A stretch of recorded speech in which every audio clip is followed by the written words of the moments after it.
আসসালামু আলাইকুম রহমতুল্লাহি বারাকাতু। প্রিয় দর্শকবৃন্দু, আল্লাহ তাআলার অসীম রহমতে আমরা জান্নাত নিয়ে এক অসাধারণ আলোচনা শুরু করতে যাচ্ছি। জান্নাত যে স্থানের কথা আল্লাহ এবং তার রাসূল সাল্লাল্লাহু আলাইহি সাল্লাম আমাদের জানিয়েছেন, এটি এমন এক স্থান যেখানে দুঃখ কষ্টের কোনো স্থান নেই। আছে কেবল শান্তি, আনন্দ এবং অনন্ত সুখ।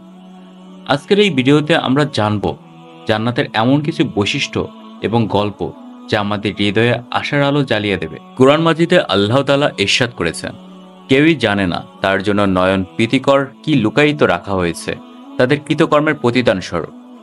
কুরআন হাদিসের চর্চা ও গবেষণার পর যা কিছু বোঝা যায় তার সারমর্ম হলো এই যে, জান্নাত আল্লাহর প্রদত্ত এমন এক রাজ্য হবে যা আমাদের এই পৃথিবীর তুলনায় কোনো অতিরঞ্জন ব্যতীতই বলা যেতে পারে যে আমাদের এই পৃথিবীর তুলনায় বহুগুণ বেশি প্রশস্ত হবে। জান্নাতের বিশাল আয়তনের কোনো ছোট একটি অংশই আমাদের পৃথিবীর সমান হবে।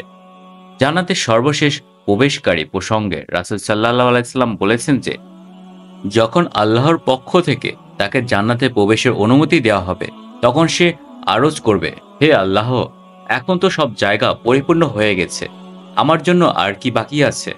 আল্লাহ বলবেন, যদি তোমাকে পৃথিবীর কোনো সর্ববৃহৎ বাদশাহ রাজত্বের সমান স্থান দেয়া হয়, তাতে কি তুমি খুশি হবে? তখন বান্দা বলবে, হে আল্লাহ, হ্যাঁ, কেন হব না? আল্লাহ তখন বলবেন, যাও, জান্নাতে তোমার জন্য পৃথিবীর সর্ববৃহৎ রাজ্যের সমান এবং এর চেয়ে অধিক আরও 10 গুণ স্থান দেওয়া হলো। জান্নাতের সর্বশেষ প্রবেশকারীকে এতটুকু স্থান দেওয়ার পরও জান্নাতে এত স্থান বাকি থেকে যাবে যে তা পরিপূর্ণ করার জন্য আল্লাহ অন্য মাখলুকাত সৃষ্টি করবেন। জান্নাতের স্তরসমূহের কথা বর্ণনা করতে গিয়ে রাসূল সাল্লাল্লাহু আলাইহি সাল্লাম বলেন, তার শত স্তর আছে, আর সকল স্তরের মাঝে আকাশ ও পৃথিবীর সম দূরত্ব রয়েছে। জান্নাতের ছায়াবান বৃক্ষসমূহের কথা বর্ণনা করতে গিয়ে রাসূল সাল্লাল্লাহু আলাইহি সাল্লাম বলেন, একটি বৃক্ষের ছায়া এত লম্বা হবে যে কোনো অশ্বরোহী শত বছর পর্যন্ত তার ছায়ায় চলার পরও সে ছায়া শেষ হবে না। সূরা দাহারের ২০ নং আয়াতে আল্লাহ ইরশাদ করেন, জান্নাতের যেদিকেই তোমরা তাকাও না কেন, নিয়ামত আর নিয়ামত তোমাদের চোখে পড়বে। দুনিয়াতে কোনো ব্যক্তি যত ফকিরই হোক না কেন, যখন সে তার সৎ আমল নিয়ে জান্নাতে প্রবেশ করবে, তখন সে সেখানে এমন অবস্থায় থাকবে যেন সে বৃহৎ কোনো রাজ্যের বাদশাহ। উল্লিখিত আয়াত ও হাদিসের আলোকে এ অনুমান করা কষ্টকর নয় যে জান্নাতের সীমারেখা নির্ধারণ করা তো দূরের কথা, এমনকি ওই প্রসঙ্গে চিন্তা করাও মানুষের জন্য সম্ভব নয়। জান্নাতে মানুষ কি ধরনের জীবনযাপন করবে, জান্নাতীদের ব্যক্তিগত গুণাগুণ কি হবে, তাদের পারিবারিক জীবন কেমন হবে, তাদের খানাপিনা থাকা কেমন হবে, যদিও এ ব্যাপারে সুনির্দিষ্ট করে বলা সম্ভব নয়, এরপরও কুরআন ও হাদিস থেকে তা স্পষ্টভাবে প্রমাণিত। তার আলোকে জান্নাতি জিন্দেগির কোনো কোনো অংশের বিস্তারিত বর্ণনা করব আজকে। জান্নাতীদের চেহারা আলোকময় হবে, চক্ষুদ্বয় লাজুক হবে, মাথার চুল ব্যতীত শরীরের আর কোথাও কোনো চুল থাকবে না, এমনকি দাড়ি গোঁফও থাকবে না। বয়স ৩০-৩৩ বছরের মাঝামাঝি হবে। উচ্চতা মোটামুটি ৯ ফিটের মতো হবে। জান্নাতবাসী সর্বপ্রকার নাপাকি থেকে পবিত্র থাকবে, এমনকি থুথু এবং নাকের পানিও আসবে না। ঘাম হবে, কিন্তু তা সুঘ্রাণযুক্ত থাকবে। জান্নাতবাসীগণ সর্বদা আরামায়েশ ও হাসি খুশি থাকবে।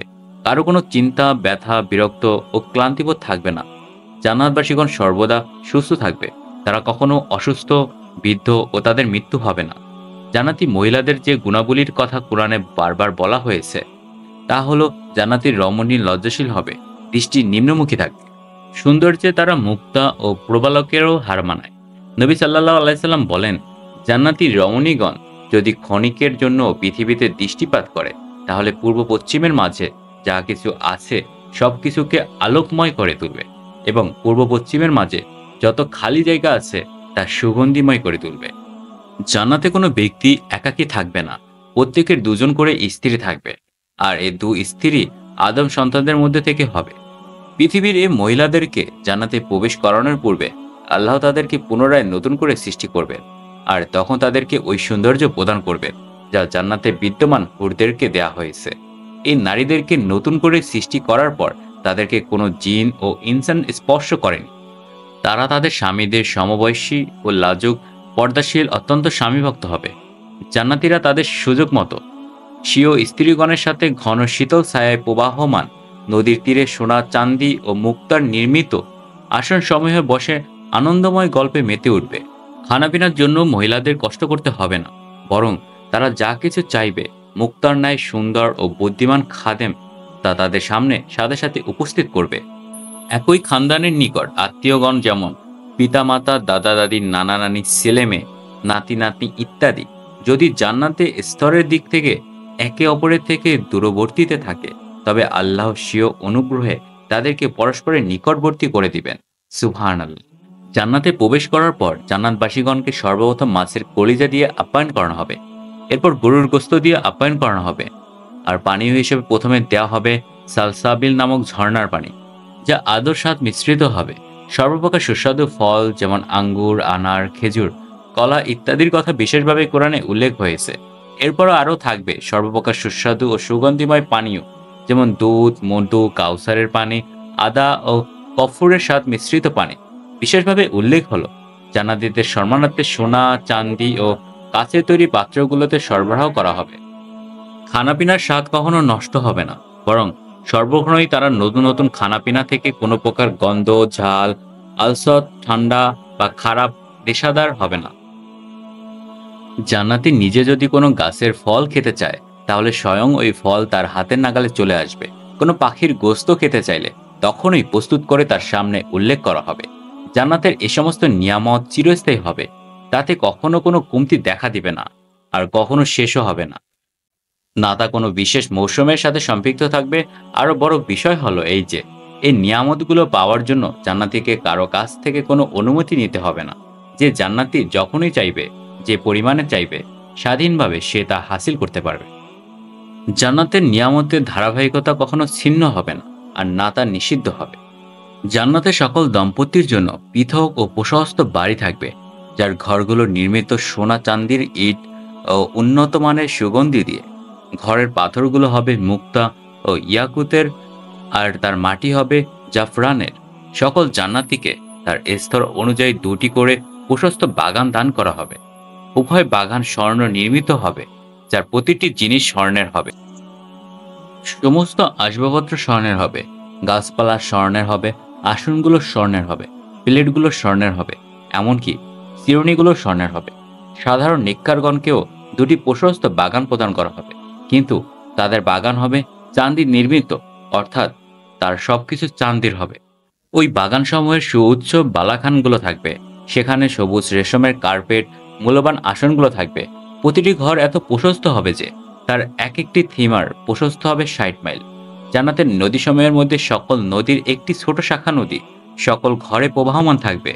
ঘরে বিভিন্ন স্থানে আঙ্গারধানিকা থাকবে, যার মধ্য থেকে চন্দনের জাদুময় সুঘ্রাণ এসে সমস্ত বাড়ির ফাঁকা জায়গাগুলোকে সুগন্ধিময় করে দিবে।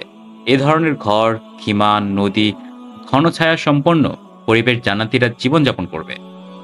জান্নাতীদেরকে বর্তমান রেশমের চেয়ে কয়েক গুণ মূল্যবান রেশম দেওয়া হবে, যার ব্যবহার থেকে পৃথিবীকে তাদেরকে নিষেধ করা হয়েছিল। রেশম ব্যতীত আরও বিভিন্ন ধরনের মূল্যবান চাকচিক্যময় পোশাক দেয়া হবে।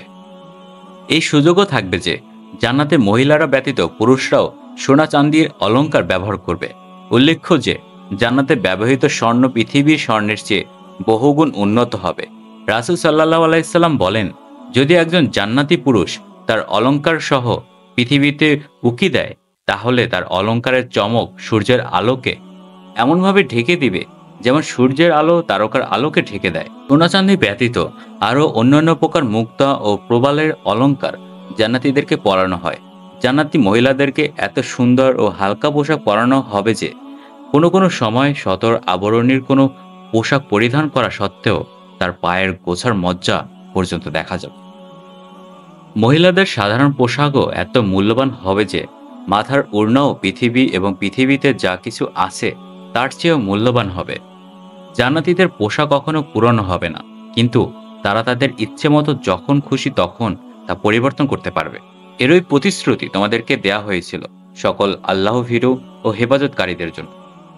জান্নাতে উল্লিখিত সমস্ত নিয়ামতের চেয়ে সবচেয়ে বড় নিয়ামত হবে স্বীয় স্রষ্টা মালিক রিজিকদাতার সন্তুষ্টি, যার উল্লেখ কোরআন মাজিদে বহু জায়গায় করা হয়েছে। যারা আল্লাহ ভীরু তাদের জন্য তাদের প্রতিপালকের নিকট জান্নাত রয়েছে। তারা সর্বদা অবস্থান করবে এবং সেখানে পবিত্র সহধর্মীগণ এবং আল্লাহ সন্তুষ্টি রয়েছে। আল্লাহ মুমিন পুরুষ ও মুমিন নারীদেরকে এমন উদ্যানসমূহের ওয়াদা দিয়েছে যার নিম্নদেশে বইতে থাকবে নহরগুলো, যেগুলোর উদ্যানের মধ্যে তারা অনন্তকাল থাকবে। আরও ওয়াদা দিয়েছেন ওই উত্তম বাসস্থান সমূহের, যার চিরস্থায়ী উদ্যানসমূহে অবহিত হবে। আর আল্লাহ সন্তুষ্টি হচ্ছে সর্বাপেক্ষা বড় নিয়ামত, আর এটা হচ্ছে অতি বড় সফলতা। সূরা তাওবার আয়াতে আল্লাহ নিজেই সুস্পষ্ট করেছেন যে জান্নাতের সমস্ত নিয়ামতগুলোর মধ্যে আল্লাহর সন্তুষ্টি সবচেয়ে বড় নিয়ামত। উল্লিখিত আয়াতের তাফসিরে রাসূল সাল্লাল্লাহু আলাইহি সাল্লাম বলেন, আল্লাহ জান্নাতীদেরকে লক্ষ্য করে বলবেন, হে জান্নাতীরা। জান্নাতীরা বলবে, হে আমাদের রব, আপনার নিকট আমরা উপস্থিত আছি, আর আপনার অনুসরণের মধ্যে রয়েছে সার্বিক কল্যাণ। আল্লাহ আবার বলবেন, এখন কি তোমরা সন্তুষ্ট হয়েছ? জান্নাতীরা বলবে, হে আমাদের প্রভু, আমরা কেন সন্তুষ্ট হব না? তুমি আমাদেরকে এমন এমন নিয়ামত দান করেছ যা তোমার সৃষ্টি জীবনের মধ্যে কাউকে দাওনি। আল্লাহ বলবেন, আমি কি তোমাদেরকে ওই নিয়ামত দিব না যা এই সমস্ত নিয়ামত থেকে উত্তম? আল্লাহ বলবে, আমি তোমাদেরকে আমার সন্তুষ্টির মাধ্যমে সম্মানিত করব। আজ থেকে আর কখনো আমি তোমাদের প্রতি অসন্তুষ্ট হব না। তাদের কতই না সৌভাগ্য যারা আল্লাহর সন্তুষ্টি হাসিল করবে এবং তার রাগ থেকে মুক্তি পাবে, আর ওই সমস্ত লোকদের কতই না দুর্ভাগ্য যারা আল্লাহর সন্তুষ্টি থেকে বঞ্চিত হবে আর তার গজবের হাকদার হবে। আল্লাহ মুসলমানদেরকে দুনিয়া ও আখেরাতে তার অনুগ্রহের মাধ্যমে স্বীয় সন্তুষ্টির মাধ্যমে সম্মানিত করুন এবং তার অসন্তুষ্টি থেকে মুক্তি দিন। আমিন। আল্লাহর সাক্ষাৎ এ বিষয়ে মুসলমানরা অতিরিক্ত ও কমতির দিক থেকে বিভিন্ন দলে বিভক্ত হয়েছে। একদল তো মোরাকাবা ও মোকাশাফার মাধ্যমে দুনিয়াতেই আল্লাহর সাক্ষাতের দাবি করেছে। আবার কোনো কোনো দল কুরআনের আয়াত দ্বারা দলিল দিচ্ছে তাকে কোনো দৃষ্টি পরিবেষ্টন করতে পারে না, আর তিনি সকল দৃষ্টি পরিবেষ্টনকারী।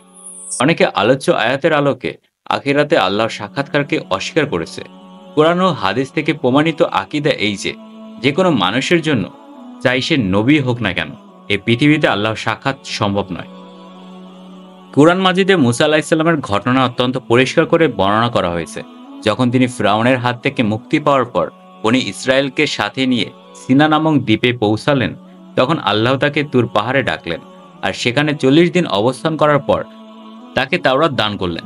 তখন মুসা আলাইহিস সালাম আল্লাহর দিদারের আগ্রহ করল, তাই তিনি আরজ করলেন, হে আমার প্রভু, আমাকে অনুমতি দাও যেন আমি তোমাকে দেখতে পাই।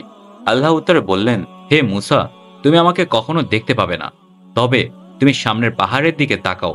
যদি তা স্বস্পর্শে স্থির থাকতে পারে তাহলে তখন তুমিও আমাকে দেখতে পাবে। অতঃপর তার প্রতিপালক যখন পাহাড়কে আলোক সম্পাদ করলেন, তখন তা পাহাড়কে চূর্ণ বিচূর্ণ করে দিল, আর মুসা আলাইহিস সালাম সংজ্ঞাহীন হয়ে পড়ে গেল।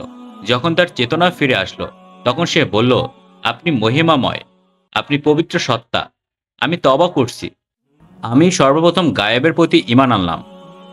এই ঘটনা থেকে একথা স্পষ্ট হয় যে দুনিয়াতে আল্লাহর দিদার সম্ভবই নয়।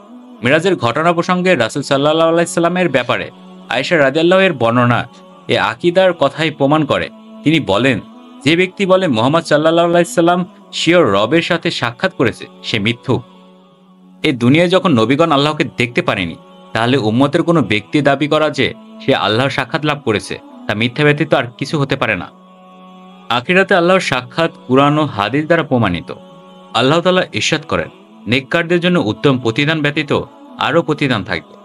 যখন জান্নাতীরা জান্নাতে এবং জাহান্নামীরা জাহান্নামে চলে যাবে, তখন এক আহ্বানকারী আহ্বান করবে, হে জান্নাতীরা, আল্লাহ তোমাদের সাথে এক ওয়াদা করেছিলেন, তিনি আজ তার পূর্ণ করতে চান।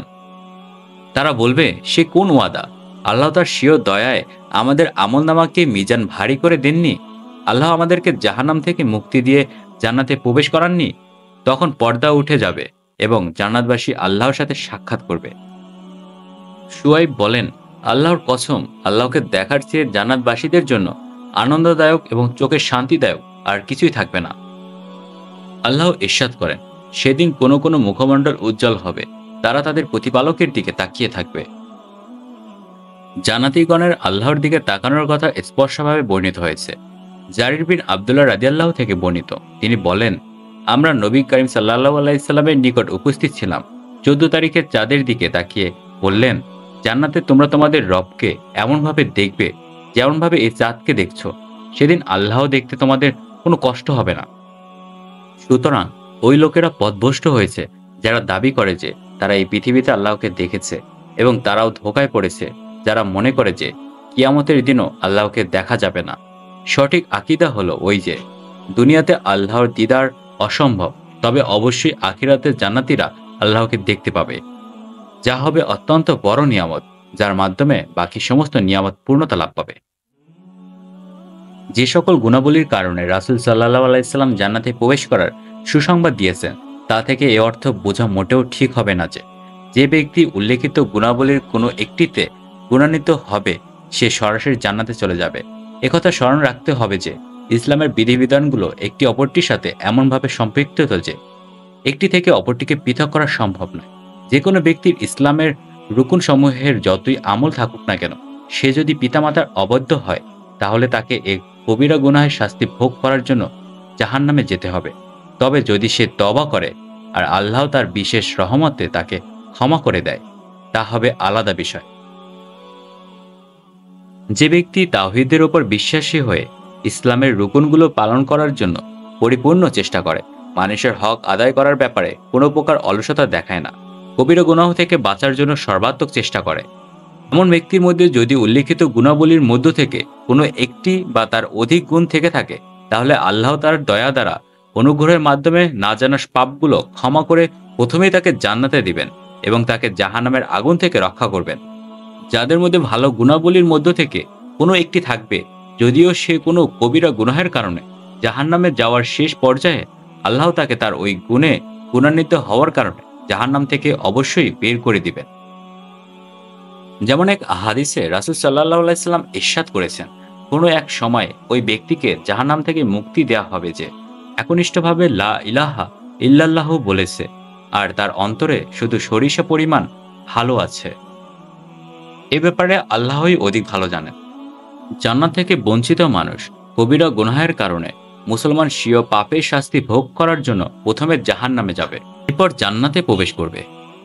সগীরা গুনাহ কোনো সৎ কাজের মাধ্যমে আল্লাহ তার দয়ায় ক্ষমা করে দেন, কিন্তু কবিরা গুনাহ তওবা ব্যতীত ক্ষমা হয় না।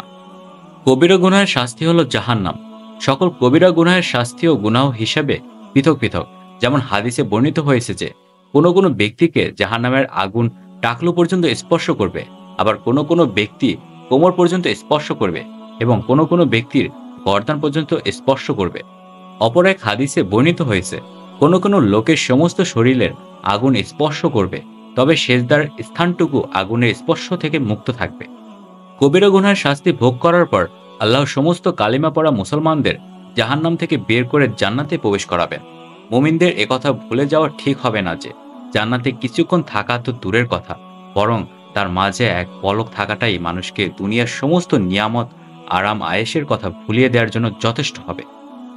তাই সকল মুসলমানের অনুভূতিগতভাবে এই চেষ্টা চালাতে হবে যে জাহান্নাম থেকে সে বেঁচে থাকে এবং প্রথমবারের জান্নাতে প্রবেশকারীদের অন্তর্ভুক্ত থাকে। এর জন্য দুটি বিষয় গুরুত্বপূর্ণ সাথে দেখা দরকার। কবিরা গুনাহ থেকে বেঁচে থাকার জন্য যতদূর সম্ভব চেষ্টা করা, আর যদি কখনো অনিচ্ছা সত্ত্বেও কবিরা গুনাহ হয়ে যায় তাহলে দ্রুত আল্লাহর নিকট তওবা করে ভবিষ্যতে তা থেকে বেঁচে থাকার জন্য দৃঢ় মনোভাব রাখা। অধিক পরিমাণে এমন আমল করা যার ফলে আল্লাহ স্বয়ং কবিরা গুনাহ ক্ষমা করে দিবেন। যেমন নবী করিম সাল্লাল্লাহু আলাইহি সাল্লামের বাণী, যে ব্যক্তি সকল সালাতের পর ৩৩ বার সুবহানাল্লাহ, ৩৩ বার আলহামদুলিল্লাহ, ৩৩ বার আল্লাহু আকবার বলার পর একবার লা ইলাহা ইল্লাল্লাহু ওয়াহদাহু লা শারীকা লাহু লাহুল মুলক ওয়া লাহুল হামদু ওয়া হুয়া আলা কুল্লি শাইইন কাদির বলে আল্লাহ তার সমস্ত সগীরা গুনাহ ক্ষমা করে দেন, যদিও তার গুনাহ সমুদ্রের ফেনাতুল্য হয়। দুরূদের ফজিলত প্রসঙ্গে নবী করিম সাল্লাল্লাহু আলাইহি সাল্লাম ইরশাদ করেছেন, যে ব্যক্তি আমার উপর একবার দুরূদ পাঠ করে আল্লাহ তার উপর ১০ বার রহমত বর্ষণ করে, তার ১০টি গুনাহ ক্ষমা করেন, তার একটি মর্যাদা বৃদ্ধি করেন। তাই বেশি বেশি করে সিজদা করো।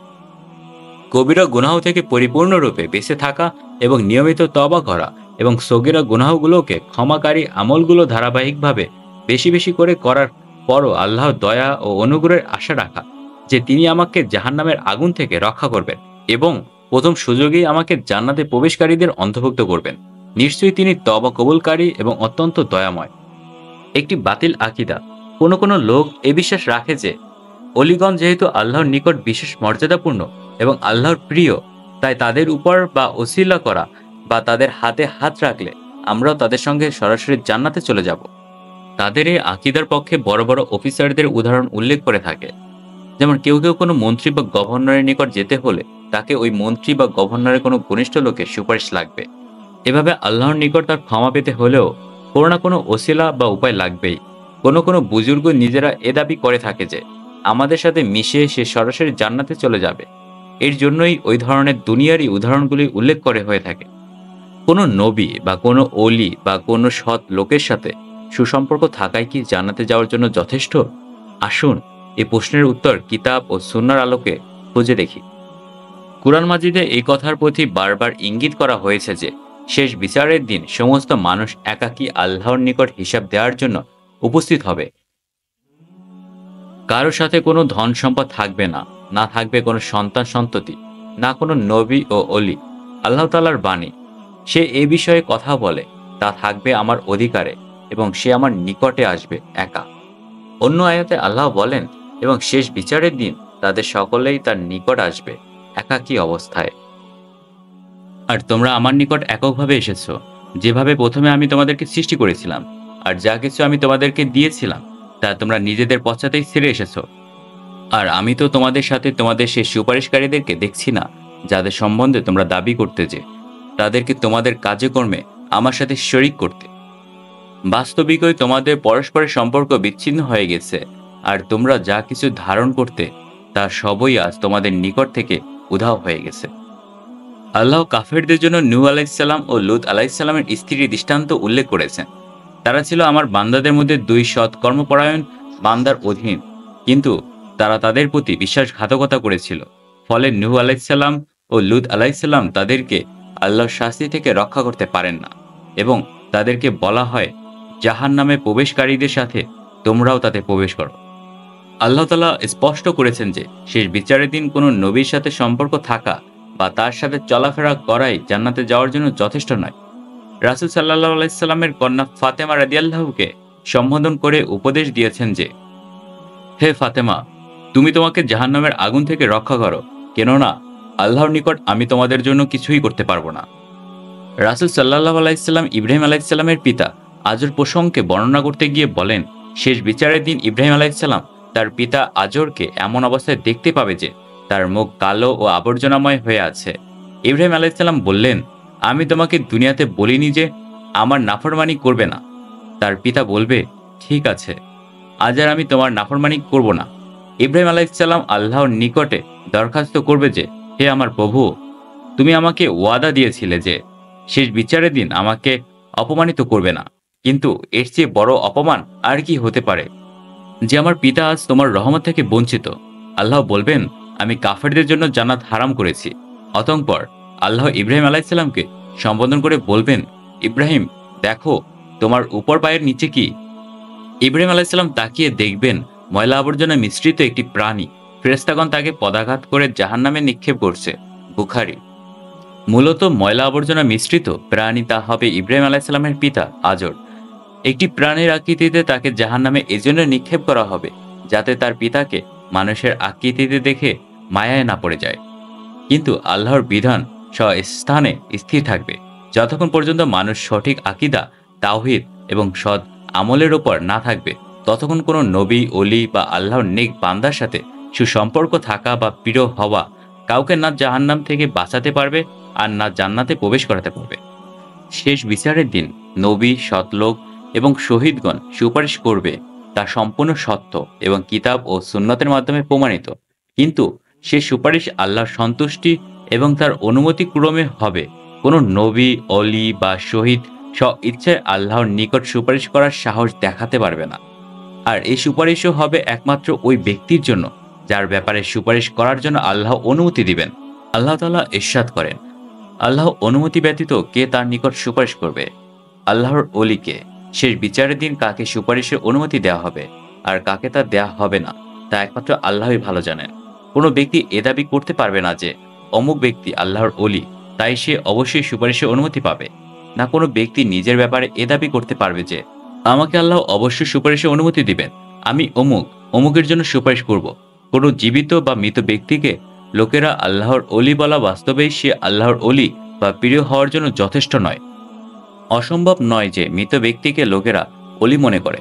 তার ওসিলা ধরতে, তার কবরে মানত উল্লেখ করতে সেই ব্যক্তি নিজেই কোনো গুনাহের কারণে আল্লাহর শাস্তি ভোগ করছে।